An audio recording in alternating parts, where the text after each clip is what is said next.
Assalamualaikum warahmatullahi wabarakatuh.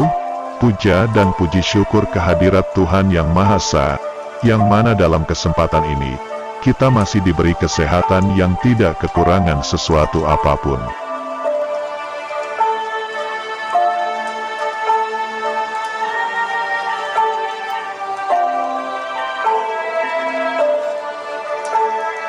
Bahwasanya pemimpin akhir zaman adalah seseorang yang telah menerima seluruh wahyu dari para leluhur Nusantara serta dari seluruh kewahyuan Islam, yaitu Wahyu Nur Muhammad.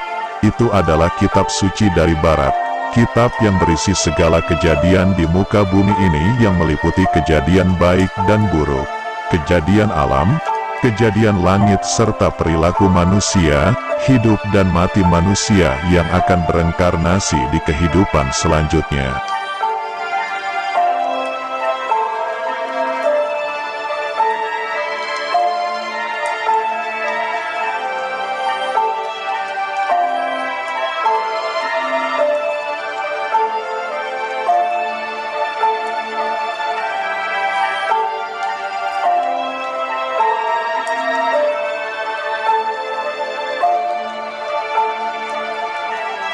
Nabiullah Muhammad Rasulullah Shallallahu Alaihi Wasallam beserta para leluhur kegaiban berdebat dikarenakan para leluhur mengatakan pemimpin akhir zaman lahir dari keturunan Arab dan para leluhur sebagiannya mengatakan bahwa pemimpin akhir zaman lahir dari keturunan Nusantara, khususnya di wilayah Nusantara ini. Sehingga akhirnya Allah Subhanahu wa Ta'ala bersabda kepada Nabiullah Muhammad Rasulullah Shallallahu Alaihi Wasallam untuk mengakhiri perdebatan itu, maka Allah Subhanahu wa Ta'ala memerintahkan kepada Nabi Muhammad Rasulullah Shallallahu Alaihi Wasallam untuk mengambil kitab agar memperoleh jawaban, dan kemudian Rasulullah Muhammad Shallallahu Alaihi Wasallam mengambil satu kitab yang ada di Lauhul Mahfuz. Kitab itu berisi tentang kebenaran pemimpin akhir zaman serta keberadaannya. Setelah kitab itu diambil oleh Nabi Muhammad Rasulullah Shallallahu Alaihi Wasallam dan ia menyampaikan kepada para semua leluhur.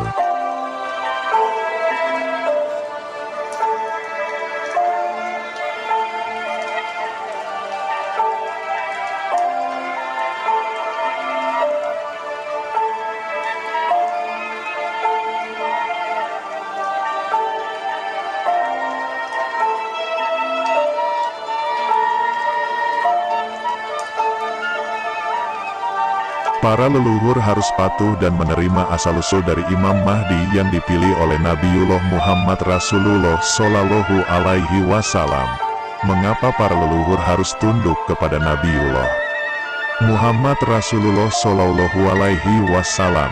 Karena Nabiullah Muhammad Rasulullah Shallallahu Alaihi Wasallam adalah Sang Hyang Podo Menang, yaitu Mahapatih Kayangan Suralaya, yang jika diartikan dalam bahasa Nusantara adalah bahwa Nabiullah Muhammad Rasulullah Shallallahu Alaihi Wasallam itu adalah salah satu wakil Allah Subhanahu wa Ta'ala di dalam semua kehidupan dan takdir akhir zaman. Tidak ada satupun manusia maupun para malaikat atau ciptaan Allah Subhanahu wa Ta'ala yang ada di Nusantara ini yang melebihi Nabiullah Muhammad Rasulullah Shallallahu Alaihi Wasallam di hadapan Allah Subhanahu wa Ta'ala. Di akhir zaman hanya satu orang yang terpilih untuk memimpin akhir zaman, karena itu adalah poin yang terdapat di dalam rapat kegaiban bersama Nabiullah Muhammad Rasulullah Shallallahu Alaihi Wasallam.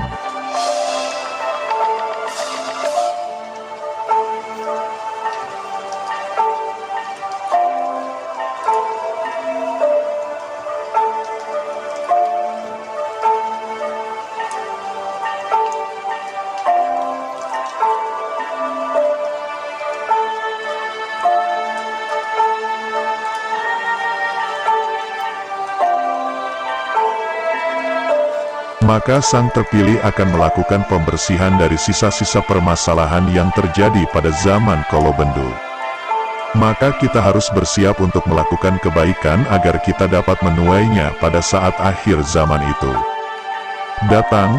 Jangan pernah lelah untuk berbuat baik dalam kehidupan di zaman Kolosebo. Bagi orang yang melakukan kejahatan dengan secara lahiriah atau secara terang-terangan, segeralah untuk memperbaikinya agar supaya Tuhan yang Maha Esa, yaitu Allah Subhanahu wa Ta'ala, berkenan mengampuni segala dosa-dosa yang diperbuatnya. Sang Putra Fajar, Sang Kinasih, Satrio Piningit, Ratu Adil, supaya Imam Mahdi itu segera hadir di tengah-tengah kita secara mata terbuka dan nyata, supaya ia segera memimpin menuju zaman yang dikatakan para leluhur, yaitu zaman mercusuar dunia di Nusantara ini.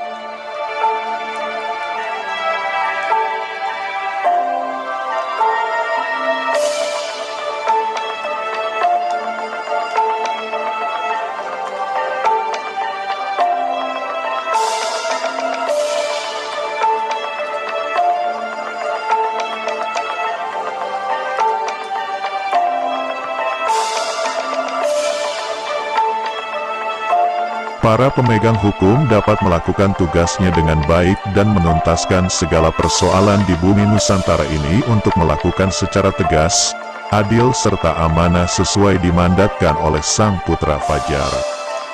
Gunanya supaya dapat mempercepat akhir dari zaman Kolobendu.